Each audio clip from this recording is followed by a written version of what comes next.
Welcome to ABA Generalized, the podcast where we will bring a positive view to the world of applied behavior analysis. We are your hosts, Erika, G, and Ann, here to share inspiring stories, practical tips, and share some of the latest research to help you thrive in your ABA practice. Whether you're a seasoned professional, a student, or just curious about ABA, our goal is to spread positivity, foster a supportive community, and empower you to make a meaningful difference. Every Monday, we'll dive into topics ranging from success stories to self-care strategies and professional growth. Plus, we'll be featuring interviews with leading experts and real-life heroes in the field who are making an impact with their positive approach.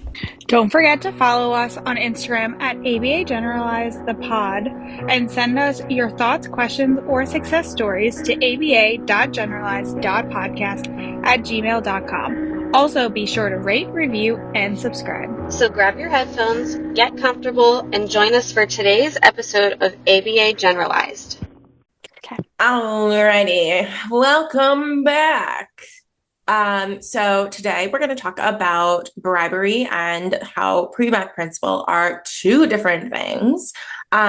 So I also want to remind everyone that this and the next episode are going to be the last ones of 2024, and we're going to take a 2-week break, maybe-ish, to kind of recoup, spend some time with our families, and obviously we want you guys to as well spend time with your families and not have to listen to our voices, unless you enjoy listening to well, I would hope you enjoy listening to our voices.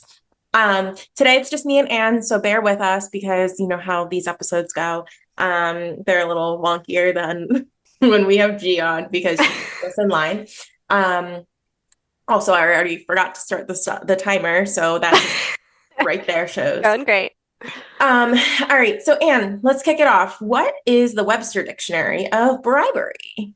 Well, I'm on the Webster website, and it says the word you've entered isn't in the dictionary.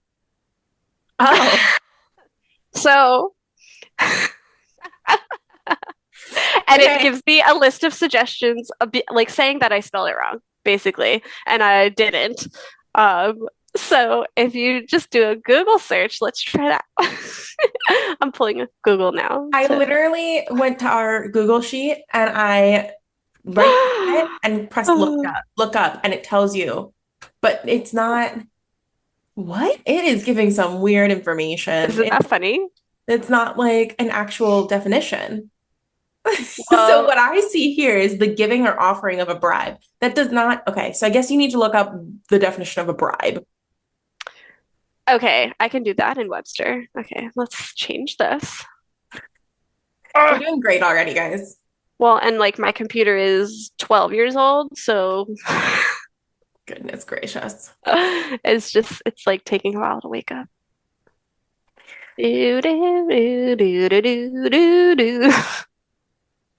Searching. I'm just going to do it on my phone. Why don't I do that? That might be a little faster, huh? Bribe. Okay, the dictionary. This isn't okay. Merriam-Webster. Okay, it says money or favor given or promised in order to influence the judgment or conduct of a person in a position of trust. Okay, so basically, whenever. So this is like coercion. Exactly. So how I was taught the difference between Premack Principle and bribery. Let's start with, first you do this, like you do this task, and then you get this. So that's the Premack Principle. It's like I've also heard it called as grandma's rule, which doesn't make sense because I feel like grandmas just give their grandkids everything anyway. So I don't know. That's a whole thing that I don't get. But a bribe, so the Premack Principle is introduced before like that interfering behavior, whereas the bribery is contingent upon like, oh, my kid's screaming in the grocery store. Let me get them, like, what can I give you to stop? What can I give you to stop? What can I give you to stop? Whereas the Premack Principle is like, okay, this is the expectation before the behavior happens. And then if the behavior still happens after that expectation and after that, then you get the reward, then you can still say the Premack Principle, the first then statement or the when then statement, however you word it. Again, like, remember, like, you have to do this first and then you get it. if they're still like, wow, but I want it now.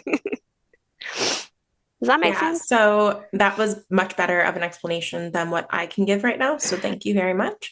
For anyone that's been listening, I'm still without caffeine, so my brain is like, it's not here. So anyway, yeah, so we use what Anne was saying is the Premack principle is completely different than bribery because we are using statements such as first then or when if. Right? When if. When then, if then. Okay. I don't think I've ever used the when one before. So I did that in the school that we were in. For one specific student, me and the teacher collaborated with, well, like I've used first then with her and it didn't work, but when, like, she really is good with when you do this, because then it's more of like on like the kids' term of like when you finish this, then you get this. So, and like we went back and forth a lot on it. Like, no, that's not what like I was very focused on like the specific wording, and I was like, I need to be flexible and collaborate. And she was right, and it worked the way that she explained it. And so that was a learning opportunity for me. I love that. But so yeah, so as you also said, like they differ by, we're providing it before the behavior, right? Like absolutely before we expect. So with our kiddos, we most of the time know that they're going to engage in a behavior or refuse or, something along those lines to a task that we need them to complete, right?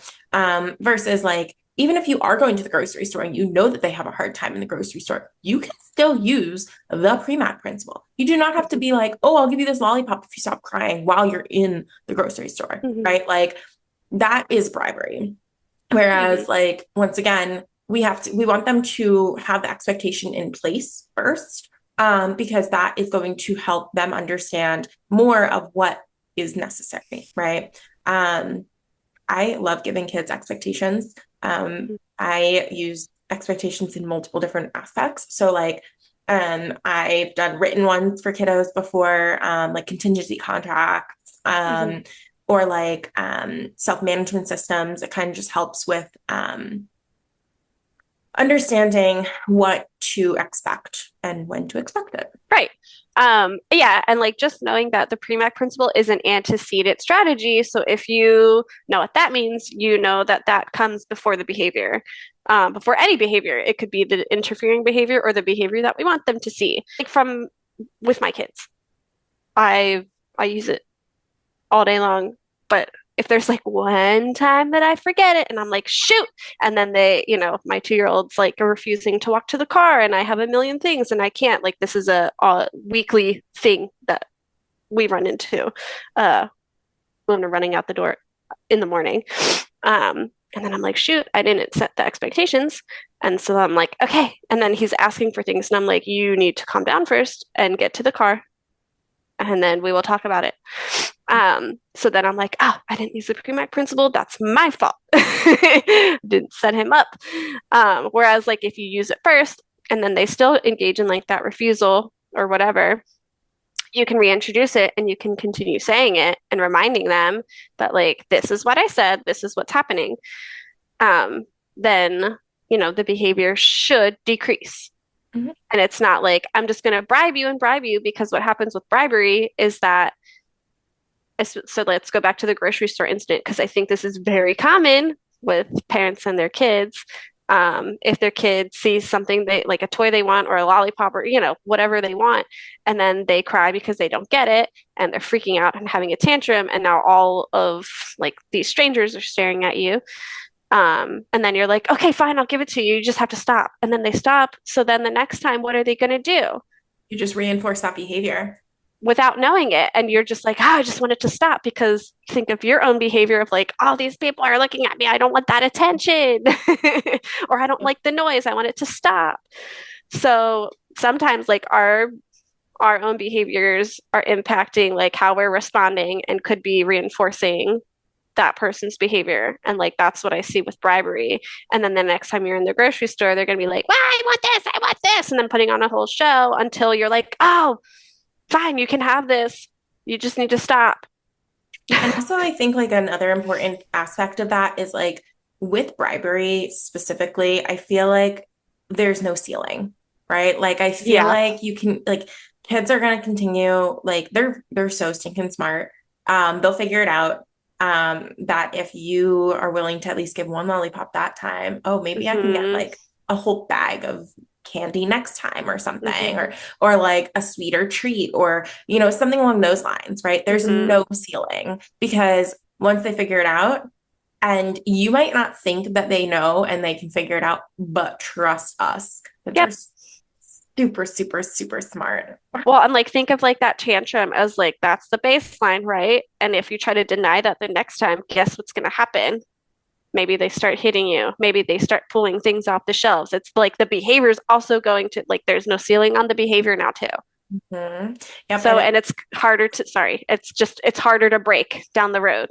Yep, exactly what I was just gonna say is like it's harder to like even create an extinction on that because you really just cannot. And you try and try and try and remove that reinforcement, but it's going to take time. And Mhm. behaviors, once again, I know that we probably mentioned this before, like behaviors don't change overnight, right? Like Yeah. we have to put the work in. We have to try different things, troubleshoot, and constantly work through possible new behaviors too. So just because child is freaking out and having a meltdown in one time at the grocery store, they might try some other type of behavior to get the same type of reinforcement, right? Mhm. So just because one behavior might go down doesn't necessarily mean other ones won't pop up. So just Right. being mindful of, am I bribing or am I using the Premack principle? Right. Because they're not the same. Not the same at all. So why do we use the Premack principle? Well, I mean, we talked about setting the expectations. We want to set up our kiddos for success, and they know the expectation. It's a very short and sweet way to say, like, this comes first, and then you get this. And I think it's really easy to use with anybody. I mean, you can, you know, use it at any time of the day. You can use it with anything. It doesn't have to be like for a tangible reinforcement or like you can just like if your kid like has language to ask you like, can I have let's go back to the grocery store. um, if you're driving, you're in the car, and you're like, okay, we have to go to Target and we have to get this, this, and this. And your kiddo's like, well, I want a lollipop or I want a cake pop. And you're like, okay, well, first we have to go to, we have to get some groceries, we have to go to this part and then get a lollipop. We need to go to these two places and then you can get it. Um, or if you're setting up expectations of like, you need to stay with me, you need to walk with me, you need to stay by me, and you need to follow my directions, and then you can get your lollipop. You can word it, you can use it in any situation, I think, if you know how to use it and it can come naturally and it's easy to teach caregivers, teachers, parents, it's easy to teach. Yeah. Was that a And I efficient? also feel like it's one of our basic principles, right? Like one of Mhm. our most basic strategies to utilize. And you can use it in literally every setting, like what Anne was just saying, and in multiple different ways. And I mean, we use it because it is effective, right? Mhm. Like, but like, why is it effective? Because you're setting that expectation beforehand, right? Mhm. You're telling the child, okay, or person, whomever it is, um, first we have to do this and then you get X, Y, or Z. And also, I think it's also really important to provide choices as well. I know we've Mhm. talked about giving choices in the past, but like when it comes to Premack Principle, I wonder if like most people even think about this, where like if you give a choice of the first, so first, do you want to do this or this? And Mhm. like then is that huge like that reinforcer, right? Like offering choices probably also helps up the ante as Mhm. well. Not probably, I think it does, in my Yeah. professional opinion. Do you have anything you wanted to add to that, Anne? Yeah. I mean, and there's no like age limit. You can use this with anyone. Like I say it to myself sometimes. I'm like, first I need to do this and then I will take a lunch break. Or like, I need to finish this and then I can go pee. Like that's an ADHD thing that we've we've talked about that. But it's you can use like you can use this strategy with other strategies. Choices is a strategy. You want to, a lot of the times, the kids that we work with, they want to feel like they're in control, right? They think, like they want this right now, or they want to run the show, and that's fine, but they can't. So using that with the choices, you can use it with visuals. You can use it on AAC devices. You can use it You on a can, schedule. yeah, you can use it. You can use it as a schedule. If your learner can't do like a whole list of like, you know, circle time, snack time, recess, I don't know, music. Like I was if thinking they to say can't see bowling. bowling, I don't know.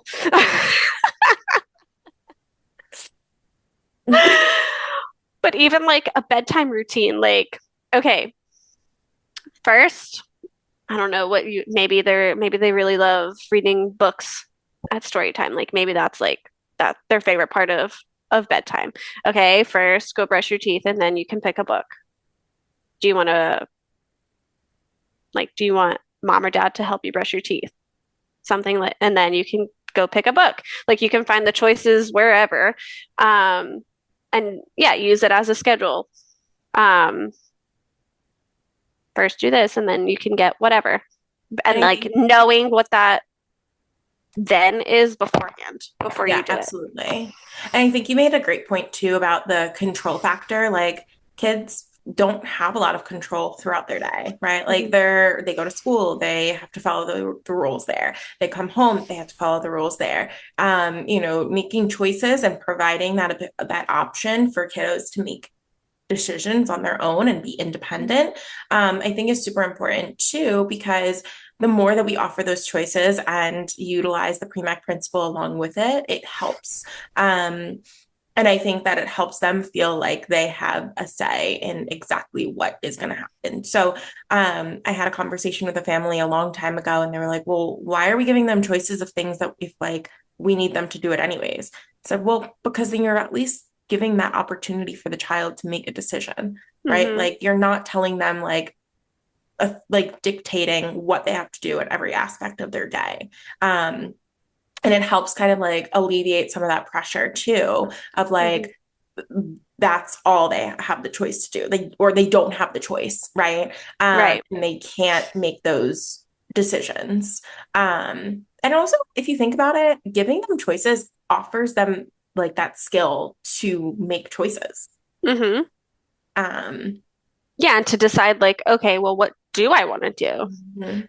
And if it's like, yeah, like part of their routine, if they don't have to do something in a specific order, like if they, coming home from school, that sometimes like getting home can be overwhelming. You just had a long, like 6 hours following the rules, and then you come home and you have to decompress. Same as how we come home from work and have to decompress. And you don't want to do more demands. So thinking of like, how can you help during that time if that's a hard transition? Because we also know that our kids could struggle during transitions. And you can use Premack Principle during that. Like if they want to come home and just want to watch TV or like get their iPad or whatever, okay, hang up your backpack first and then you can have your iPad. Like something so simple of like, what do you like? You need to do these two things. Which one do you want to do first? And then you can get that I type of love thing. using maintenance tasks too when using first then, because also like, and I intertwine it with like the hard stuff too. So kind of like using behavior momentum, but like with the Premack principle in a sense, if that makes Hmm. sense. Like just trying to make it so it's like you just said, easy stuff. So it's not something super like wild and makes the child or person feel like they don't have a break in their day. Hmm. So like, I don't know, when I have kiddos that oftentimes when kiddos are in behaviors, or you can actually reach them, and in general, like, to be able to talk to them, is what I mean by being able to reach them. Because sometimes when our kiddos are having behaviors, it's in one ear out the other, they're not able Oh, to. yeah. Well, and that's not the time to be like, you need to do this, this, and this. It's okay, let Exactly. me help them through this first. Exactly. So like sometimes, especially when it's like a super mild behavior, or like they want something really badly, I'll be like, all right, first touch your nose, then we can have whatever. Mm, So like super, super, super, super, super simple. yeah. If they can touch Yep. their nose and they know how to touch their nose, wonderful.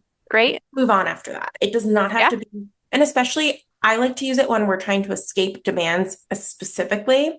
Hmm. And we start to see the child or the person, you know, engage in some of those escape maintained behaviors. And I'm like, okay, well, clearly this was too tough of a task.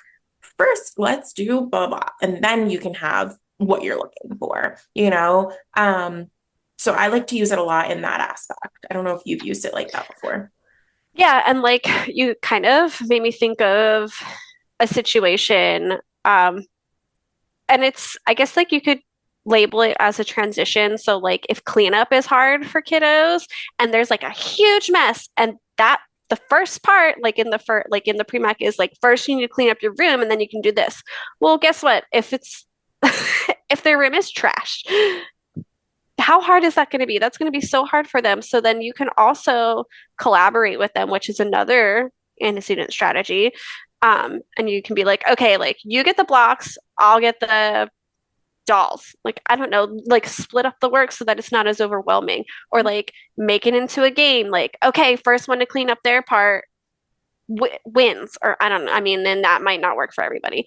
But if you know how your kid is set up and what they'll respond to best, Yes. use it so that they're more successful. And I then they get literally, the whatever. yeah.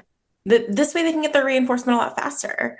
Mhm. I was literally just talking to a family about like collaboration with their child like last week. I said, in order, if your child is having difficulties with cleaning up a couple blocks, just, oh, I'm gonna get this one faster. I don't know. Mhm. And like Or just like tiny. one, just one, like put one away. If the whole task is too big, make it smaller. Yep. Because the point of like the Premack principle, the point of token economies, the point of getting to that reinforcement is making sure they get to the reinforcement. If it's too hard to get to the then you need to adjust the first and Mhm. to make sure that they're successful. If they can't meet reinforcement, then it's going to make it that much harder for that child to be successful and to understand the contingency. Yep. Response effort. Yeah. Gotta lower it. Gotta lower Yep. expectations sometimes. Sometimes our kiddos are like, what the heck? You want me to do Mhm. what?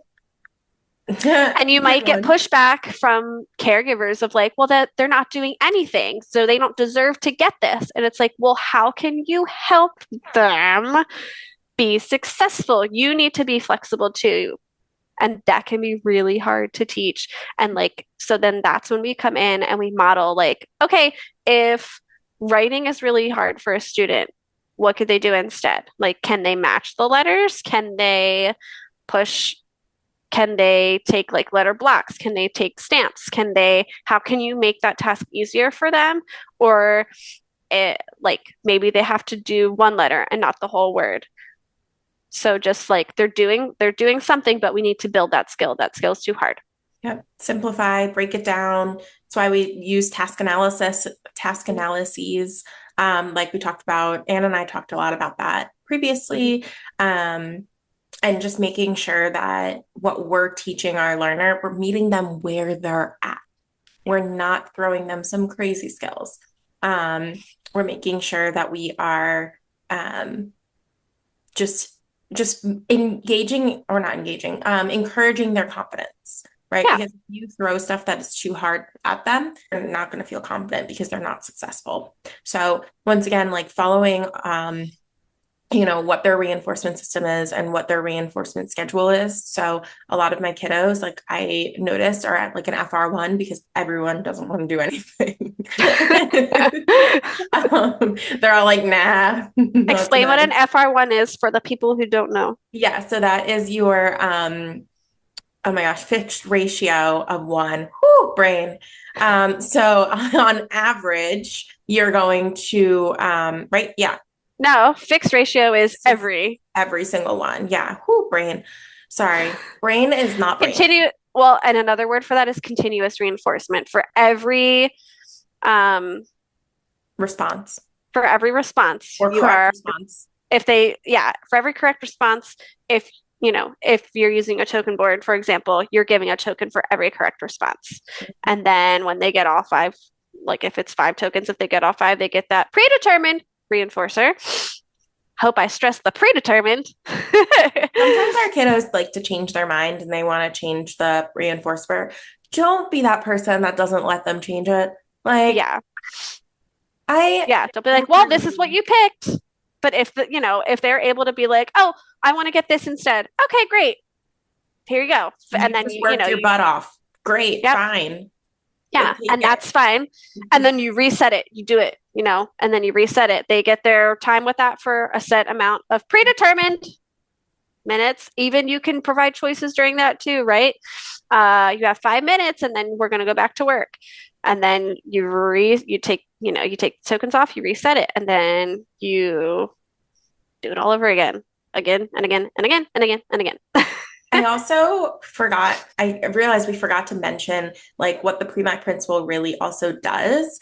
It helps like increase your low probability behavior. And like, so it's low probability to high probability, right? So your first should always be something that is lower probability of a child or a person to complete. And then the high probability is going to be that reinforcer or something that they're more likely to love and want. So really wanted to make sure that one was also thrown in there. Brain just kind of like threw that one back in. Sorry, people. My brain's not here. I mean, I think just like the key points to take away are like if you know how to use it, you can do it on the fly. Like, and it can go, our interests change in the moment. See, this is a really easy one that you can use in the moment. And just using it before that challenging behavior is key. It's key. You can't just be like throwing it in after, like, as the behavior is happening, or like as someone's using aggression or like SIV. It's like, oh well, first do this and this. No, too late. Especially because that's how behavior chains are created. Like behavior chains are gonna then occur, and you're gonna see it once again, the behavior happen, and them expect the reinforcement every single time. So yeah, that was the Premack Principle versus bribery. Do your best to not use bribery. Yeah, and I hope this episode encourages you to think of like times in your day where like, oh, that was bribery. Like I want like challenge yourself of like when you're like if you have your own kids and you're, just like doing life, or if you're in the field and you're like, oh, that was bribery. I got to remember to not do that. Or like, how can I make that into Premack Principle? Or like if you're like, you're using Premack Principle all day, every day, like I want you to think about what that looks like and how you can use it. Yep. I think that's a great send off. So with that, once again, this episode and next week's episode are going to be the last of 2024, and we will see y'all in 2025. And yeah, see you later, alligators. ABA Generalized, the podcast, is not providing professional advice. Please seek a professional in your area for specific advice and support.